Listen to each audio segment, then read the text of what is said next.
good judge proclaims the precepts of God, ultimately, because they understand the precepts of God and the premises of God, and that's how you get judges decisions based on wisdom, judgment, understanding, common sense. And we saw just recently in the presidential election, so many people voted for Donald Trump specifically because they were worried about the Supreme Court and what we were going to get. And the blessing is that we actually got a wonderful justice in Neil Gorsuch.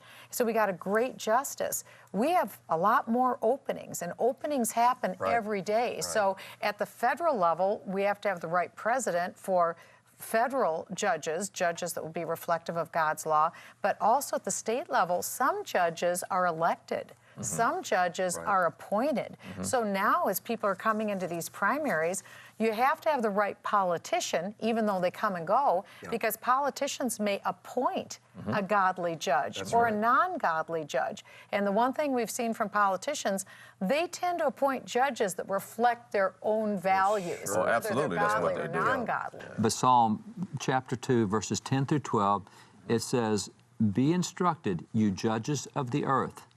Serve the Lord with fear, rejoice with trembling, kiss the Son," S-O-N, kiss the Son, "lest he be angry and you perish from the way when his wrath is kindled but a little. Blessed are all those that put their trust in him." So it's telling judges, judges, listen up.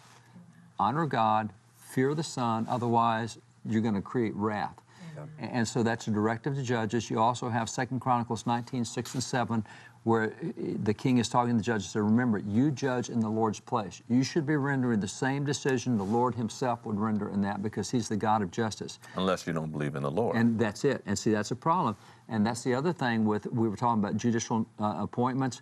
Right now, there's about 160 vacancies in the federal judicial system. They've all got to be filled with someone.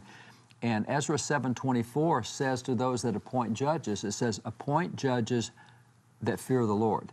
So the word to Trump and to the Senate is put judges in that are God-fearing. I've got to say what's happening right now, because with the president nominating for these 160 spots, I clearly am in a position of being on God's side. And therefore, there's many issues in the culture I would be on the other side of, and so I get all sorts of labels, and that's fine.